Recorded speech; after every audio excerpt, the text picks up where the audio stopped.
pilots here, and Tom Delashaw is the other pilot of the F-104. And these two individuals here, in fact, Rick Svetkoff is the one that came up with the idea of getting these particular airplanes. And he began searching for these airplanes in the fall of 1988. And it was not until 1995 that he actually purchased the first F-104. Now, depending on conditions here today and the type of flying that they're going to be doing, you are going to be able to hear the unique sound of this particular airplane. A lot of people say that jets or any of these jet airplanes out here, they just sound very noisy. But the F-104 does have a very distinctive sound to it. And if you look to the right here, as the smoke is really coming out of the back of these airplanes here, as they make their first pass here.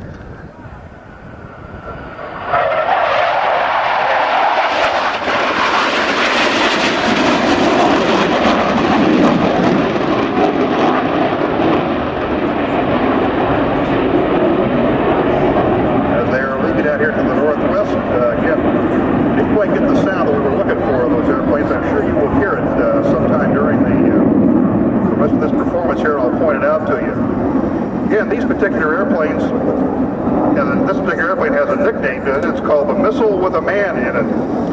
And until recently, the German Luftwaffe used these airplanes. They're still operational with the Luftwaffe.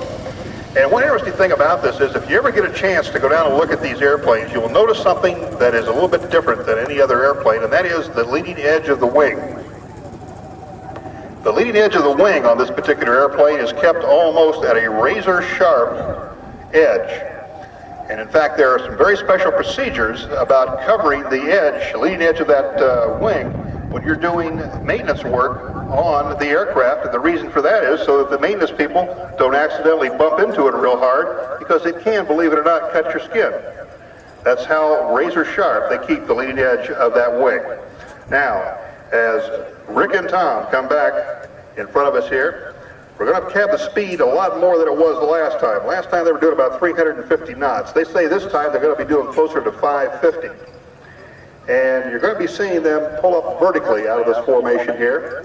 And I want you to watch very carefully. You notice how the smoke is really getting black. These are early generation airplanes here, and you've got to have a very high limit on your American Express card to put fuel in these airplanes. As here they come, ladies and gentlemen. We hope we'll get by at about excess of 500 miles per hour.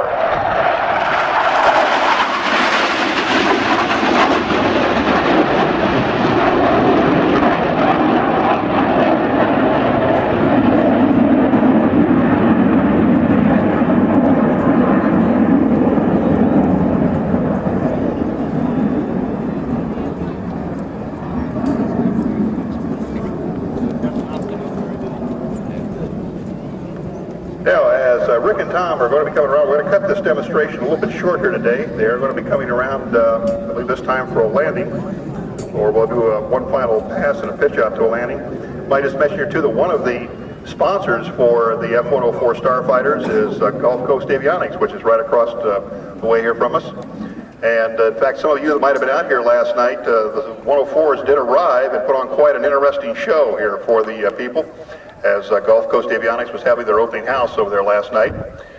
So we'll see if they're going to make one more pass or if they are going to come around and set up for their landing. Looks like they are on downwind. It looks like they have split up. Yes, they have. So they are coming in for the landing. And one of the things you have to understand here is the final approach speed for these particular airplanes. On short final, you will not see anything less than 180 miles per hour. Think about that. That's minor problem. Okay, when they're turning final out there, they're doing at least about 220 plus as they come around. And once they line up on final and come over the numbers, as we say, you're going to see speeds in excess of 180 miles per hour. So we're going to watch as they come around here and get a little bit of a modification here. We're running a little bit late on our show, and we want to be able to get the F-15, the full performance in here. So as they come around, this will be their landing, and we'll have to see if they use the drag chutes here today. I believe this is Rick that is first here, as he's going to be coming around. And you'll notice that if you ever get a chance to look at these airplanes, you'll notice that the gear is very close together, And also, one of the other things you'll notice too is that as he coming here on final, he's got the throttle up. Again, he's putting out a lot of black smoke in this airplane here. And this is needed because the flaps on these particular airplanes are not a lift flap, they're a full drag flap. And so what he's doing there is he's keeping his speed in the neighborhood of about 180 to 200 miles per hour there on final. He is using an awful lot of power for that F-104 Starfighter. And as you come down here, we'll have the first one be touching down. You see the second one is out there turning from right base to final. And you'll notice here too that on the touchdown it's more of an arrival. Kerplunk, and there you are. And there you can start to hear a little bit of the unique sound of these airplanes. Drag chute is out. Okay, and we'll have the second airplane here touching down just a little bit.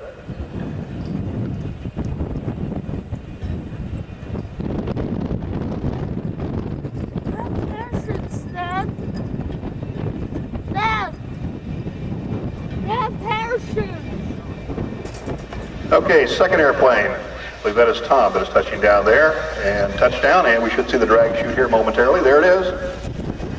And the drag chute's popped out. So there you have it, ladies and gentlemen, the F-104 Starfighters, as we said here again, Tom Delashaw and Rick Svetkoff, and these are the only two flyable on the air show circuit F-104 Starfighters. And again, we want to thank Gulf Coast Avionics to be one of the sponsors here.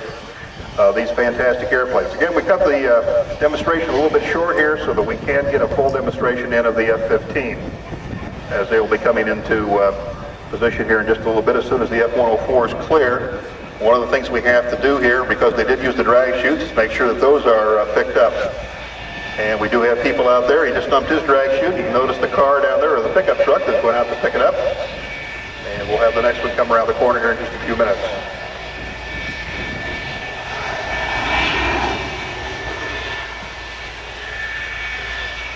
Okay, again, we'll get back here to the F-15 demonstration, and we left out a little bit thing about Chris here. His middle name is Raisin.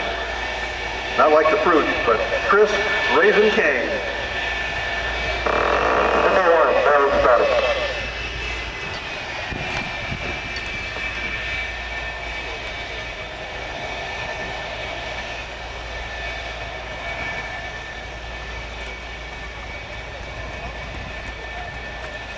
Okay, ladies and gentlemen, once again at the controls this afternoon is Captain John York from Tampa, Florida.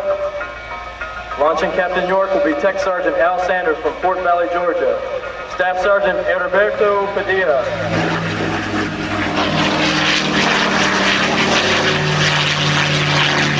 Staff Sergeant Barry Knockoff from West Texas, and Staff Sergeant Ryan Hollingsworth from Old Town, Missouri. As he runs up his engines, the sound you will hear will be the sound of two Pratt & Whitney engines, which together provide for more than 50,000 pounds of thrust. That's more than twice the horsepower of the entire starting lineup at the Indianapolis 500. The F-15 is designed and built for air superiority, and it can carry everything it needs to do that job. In addition to an internal 20mm cannon, it can also fire 8 radar-guided and heat-seeking air-to-air missiles. During the 42-day Gulf War, our F-15 shot down 31 world-class fighters without receiving a scratch. And now, it's time to begin today's demonstration. Captain York will start by showing you just how fast the F-15 can get off the ground and fly. It can lift off in less than 3,000 feet, immediately pull up into a vertical climb, then roll 180 degrees to position for the split-S maneuver.